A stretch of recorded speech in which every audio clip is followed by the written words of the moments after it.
Good morning, my name is Tom with HolmanRV. I'm going to be showing you your Wildwood to you today.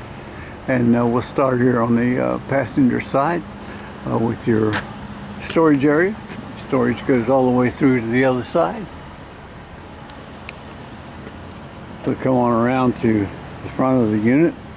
You'll find your tongue jack, which is electric, up and down, just a push of a button. The LP tanks are both full, and they're both on right now. And the screen shows that there's LP in the tanks. When the tank runs dry, that will turn red. So you'll take that tank off and get it filled. Turn the regulator to the other tank. It will turn green once you turn it on. And as long as you keep filling up the empty tank, you will not run out of LP.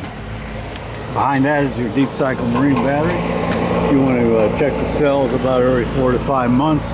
Make sure water's staying over the plates. If it's at below the plates, just add some distilled water.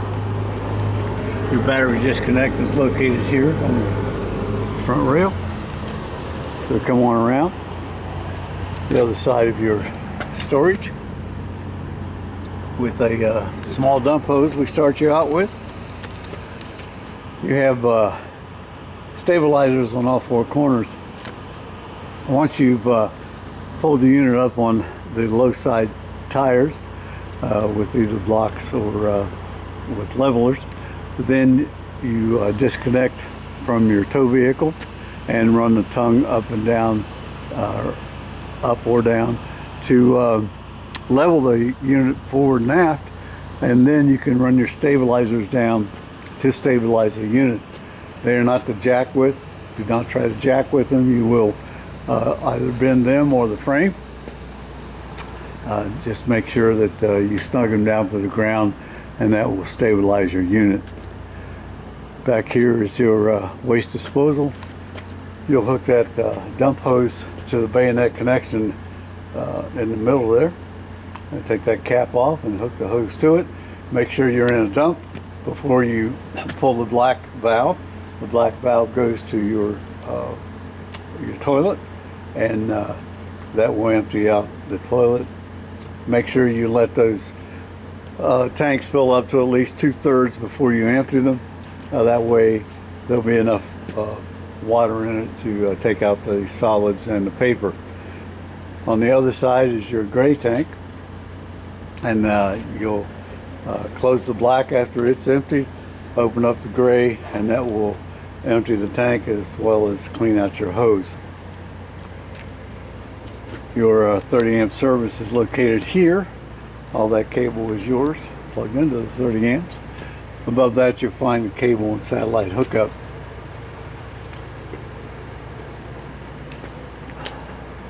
You come on around, you'll find your on-demand water heater. Of course, you'll turn the switch on here.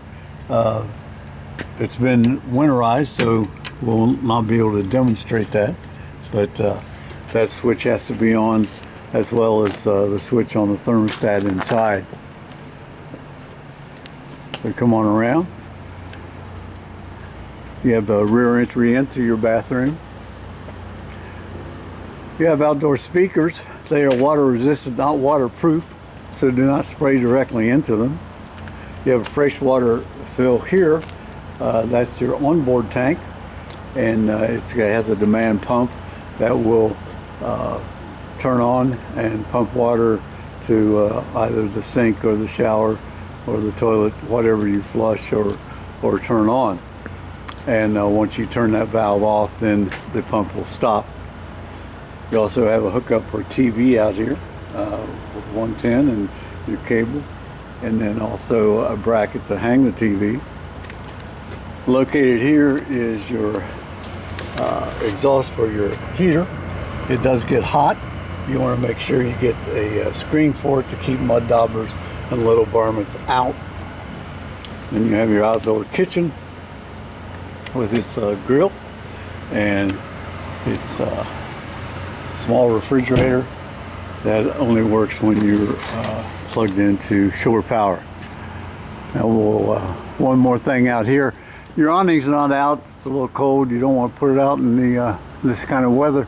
You also don't want to leave it out during stormy weather. It will not take that abuse. So bring it in during storms. Bring it in if you're not around the unit, and also bring it in when you go to bed at night. That way you'll make sure you'll keep your awning in good shape. Your roof, well, you can't see it because it's snow covered, has a dicor sealant across the front and one across the back. Everything that comes up through the roof has dicor sealant around it. Dicor is a brand name. They make a lot of things for campers. They make this non-silicone caulking to go on the roof. You want to check those out about every time you take it out to travel, or when you get back from your camping trip, or at least check it a couple times a year to make sure that those dicor is not cracking or separating from the roof. And we'll go inside.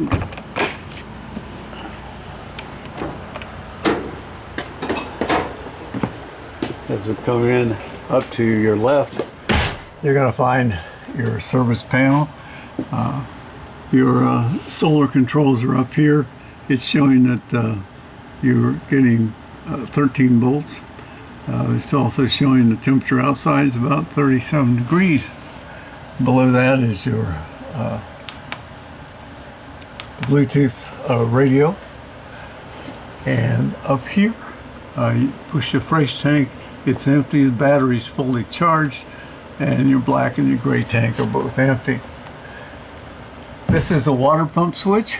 You only use it if you're not hooked up to city water.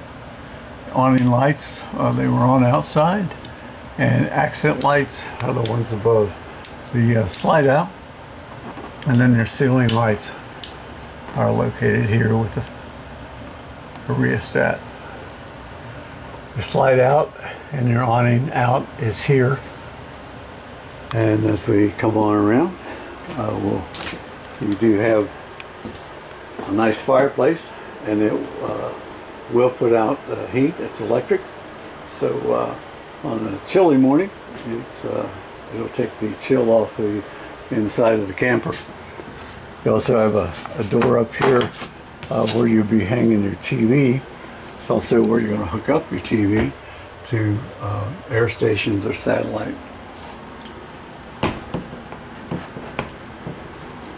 So come on around to the bedroom.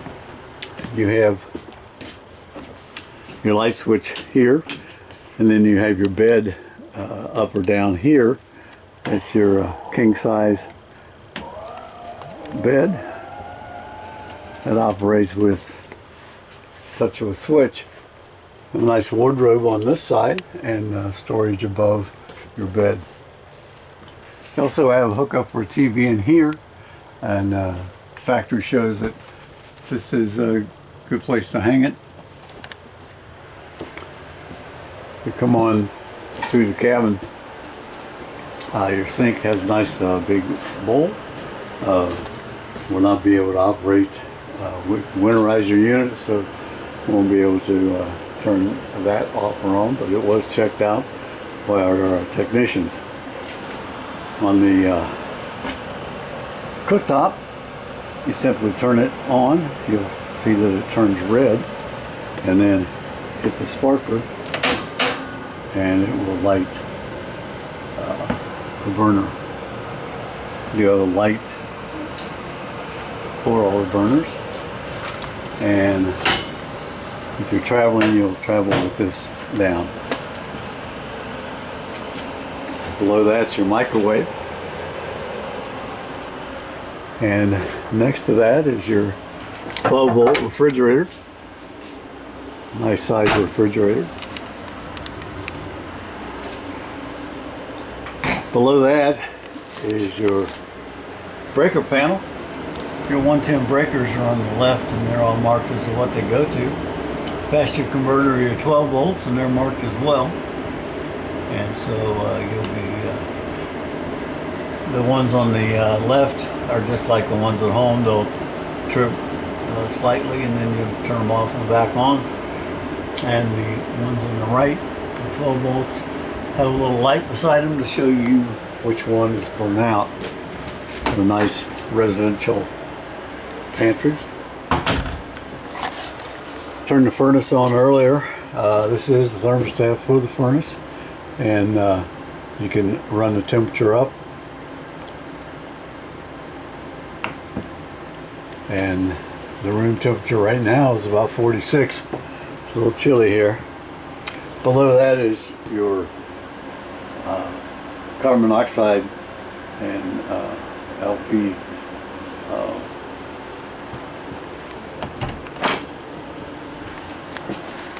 so we come into the bathroom. You have a nice walk-in shower.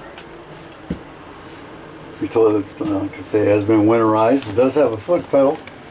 You'll push the foot pedal slightly, and that will run water into the bowl. And then after use, you'll push it all the way down, and that will flush it into the black tank. Your GFI is located here. Nice sink, light switch, and this is your on-off for your on-demand water. You'll just turn it on, run the temperature up to where you want it, and then when you turn the water valve on, it will start to run hot water into the bowl or the shower. And once the hot water is at the temperature, it's complete temperature, then you can add cold to it, and that will give you the hot water you need for your shower or washing dishes or your hands. Nice sized bunks here, and they have your own light and your own USB ports. You have a little dinette here with stools, and the dinette can be accessed from this side by taking this pillow or backing off and using the chair to actually have seating for 3 or 4. Your couch does make out into a bed. It's simply lifting it up and making it a futon or jackknife bed out of it. You have storage underneath. That pretty well takes care of your walkthrough for this unit. If you have any questions once you've viewed it on YouTube, don't hesitate to call. Anyone from RV that does the walkthroughs will be able to answer your questions. I want to thank you for buying your unit from HolmanRV.